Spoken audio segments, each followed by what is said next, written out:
அலைக்கும், welcome back to my channel. இன்றைக்கி இட்லிக்கு நான் மெஷர்மெண்ட் எப்படி போட்டு ஆட்டுறேன்னு காட்ட போகிறேன். இட்லி அரிசி வந்து இன்றைக்கி இதே டம்ளரில் 4 டம்ளர் அரிசி எடுத்திருக்கேன். நீங்கள் வந்து ரேஷன் அரிசியை கூட எடுத்துக்கோங்க.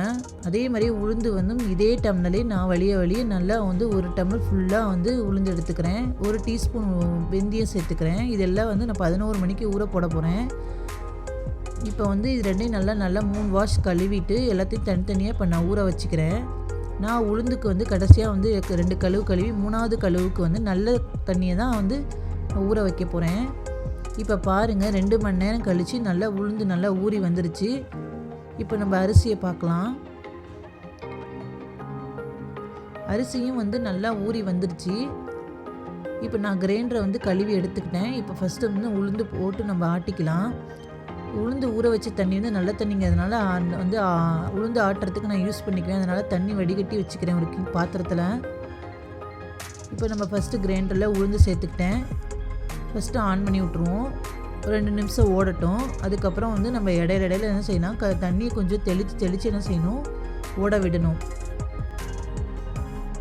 சுற்றி இருக்கிற பருப்புங்களை எல்லாத்தையும் நம்ம வந்து தள்ளிவிட்டு இப்போ தண்ணி தெளிச்சிக்கலாம். தண்ணி வந்து ஒரேடியாக ஊற்றிடக்கூடாது. கொஞ்சம் கொஞ்சமாக தெளித்து தான் நம்ம வந்து அரைச்சி எடுத்துக்கணும். அப்போனா தான் உளுந்து நல்லா பொங்கி புசுன்னு வரும். நல்லா எல்லா பருப்புகளும் மெசஞ்சு வரும். இதே மாதிரி நான் எல்லாத்தையும் தள்ளி விட்டு நான் இப்போ வந்து ஆட்டி எடுத்துக்க போகிறேன். தண்ணி தெளித்ததுக்கப்புறம் அதோட மூடி போட்டு மூடி வச்சிடலாம். இப்போ பாருங்கள் மேலே எந்த அளவுக்கு பொங்கி புசுன்னு வந்திருக்குன்னு மாவு. இப்போ வந்து இன்னும் மெசையணும் மாவு வந்து. அதனால் இன்னும் கொஞ்சம் நம்ம வந்து லைட்டாக தண்ணி தெளித்து விட்டு ஓட விட்டு எடுத்துக்கலாம்.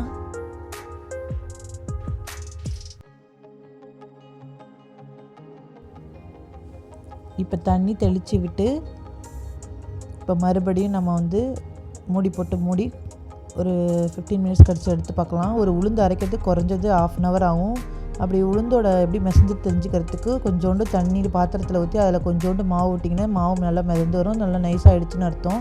நல்லா நைஸாகவும் இருக்கும். கையில் தொட்டு பார்த்திங்கன்னா இந்த நம்ம நேரத்தில் நல்லா வலித்து எடுத்துடலாம்.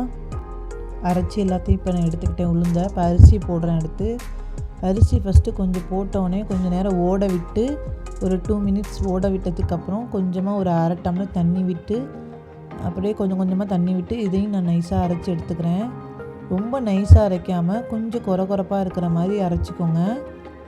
இப்போ 2 மாவையும் நல்லா நான் வந்து மிக்ஸ் பண்ணிக்க போகிறேன். நான் வந்து உப்பு போட்டு மிக்ஸ் பண்ண போகிறது கிடையாது. நல்லா கையில் போட்டு கையில் மிக்ஸ் பண்ணுங்கள். கரண்டி யூஸ் பண்ணாதீங்க. நம்ம கையில் இருக்க பாக்டீரியாவானது என்ன செய்யும், மாவை வந்து புளிக்க செய்யும்.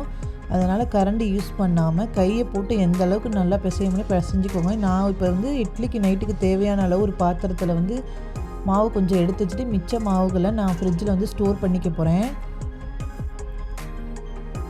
இப்போ இந்த மாவில் இந்த ஸ்பூனில் 1/2 ஸ்பூன் வந்து நான் வந்து உப்பு சேர்த்து இதை நல்லா மிக்ஸ் பண்ணிக்கிறேன்.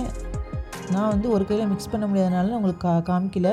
இப்போ நல்லா மிக்ஸ் பண்ணி ஒரு ஓரமாக வச்சு 6 hour கழிச்சு நான் பாருங்கள் மாவு கொஞ்சம் புளிச்சு நல்லா மேலே பொங்கி வந்திருக்கு. இப்போ நம்ம வந்து இட்லி ஊற்ற ஆரம்பிச்சிக்கலாம்.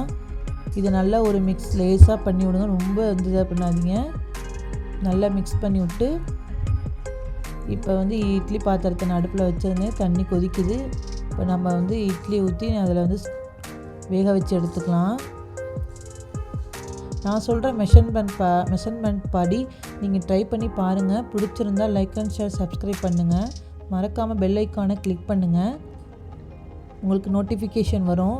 இப்போ இட்லி பாருங்கள் நல்லா வெந்து வந்துருச்சு. நான் எடுத்து காட்டுறேன். நல்லா சாஃப்டாக நல்லா இருக்குது இட்லிப்பா.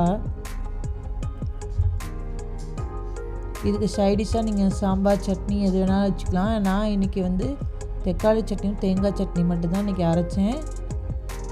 யாருக்கெல்லாம் இந்த காம்பினேஷன் பிடிக்கும் please like and share subscribe பண்ணுங்கள்.